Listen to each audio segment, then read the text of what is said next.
Assalamu alaikum. This is a Neanderthal. Bigger brain, larger bodies.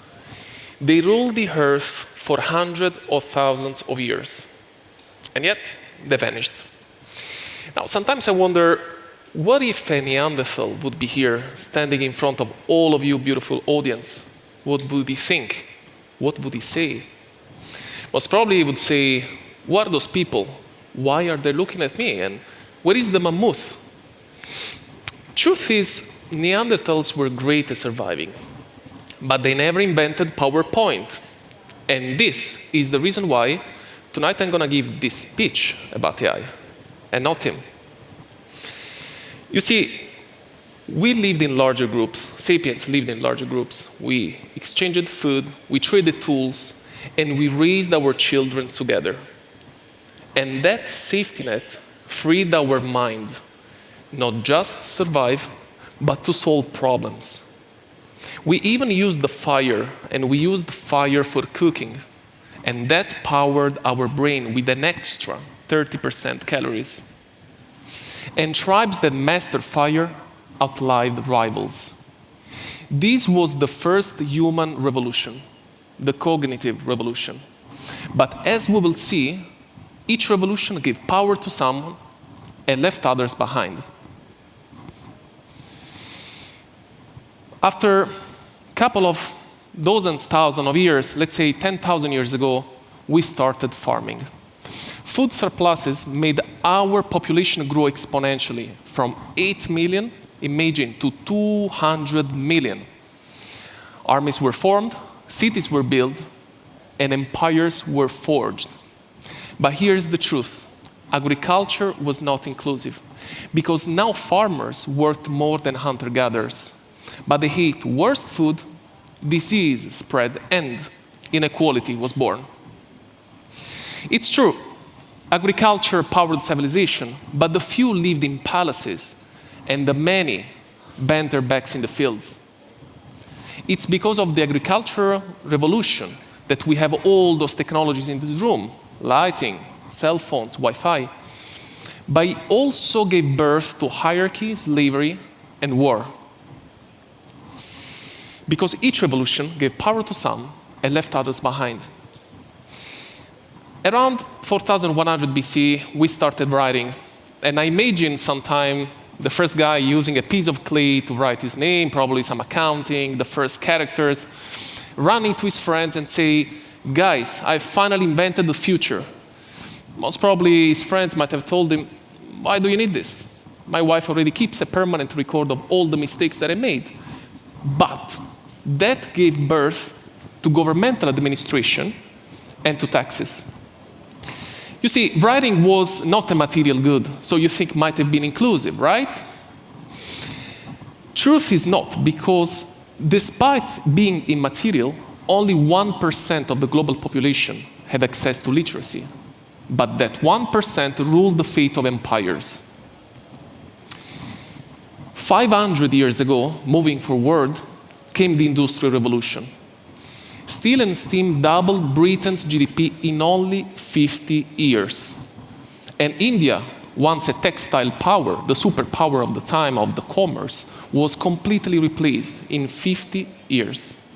It's also estimated that by 1900, industrialized nations covered 84% of the planet. And when I say cover, colonized. It's true, Industrial Revolution powered, again, our civilization, increased our output, innovation, fueled capital, but it also gave birth to slum, to child labor, and to pollution. Because each revolution gave power to some and left others behind.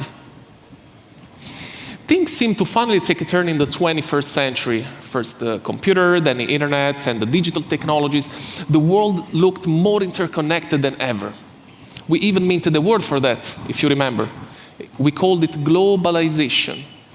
And you think that finally this new wave would have been inclusive, right? Right? Well, no. Because despite being connected at the speed of light between two different parts of the world, only 67% of the global population has access to the internet. And that's today, as we speak. That means 2.6 billion individuals being completely cut out of the internet right now. 2.6 billion individuals not having access to the digital economy. This is not what inclusive future looks like. And by the way, with AI, things are not going to get any better. As we speak, is already creating a divide. We're going to go through that. But let me tell you first a funny story. I am Italian. I love pasta. And yeah, it's a valid stereotype. I was trying one of those AI tools on the internet. I wanted to try those AI delivery tools. I was so curious, right? I went on Google, I entered my email, I signed up, and boom, I was ready.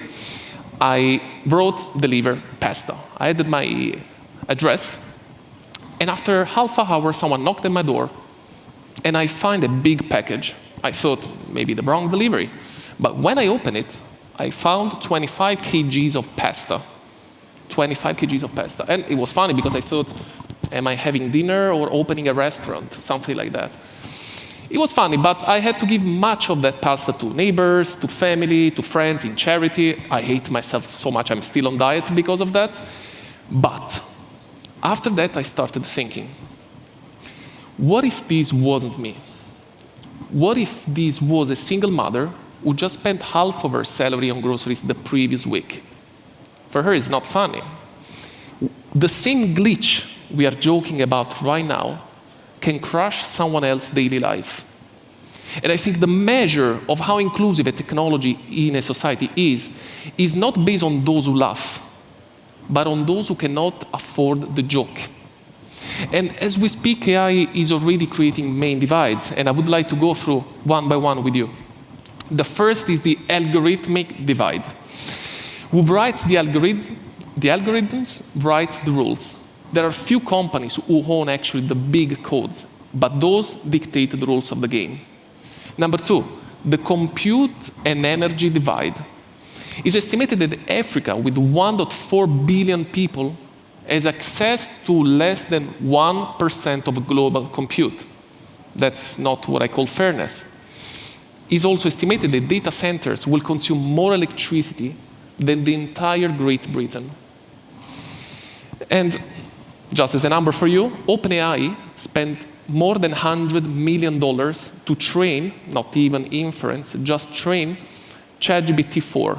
With the ChatGPT-5, the number is going to be probably even higher. But $100 million is the yearly education of Ghana, just to give you a reference. Then we have the data divide. The data divide is very interesting because, you see, English language is only the 5th language by native speakers, which means if you take people and their native languages and you rank them, English appears as a 5th. You got Chinese, you got Spanish, then Arabic, Hindi, probably different orders, and then you have English. But yet, 95% of all large language models, LLMs, are trained in English. We daily use ChatGPT in English.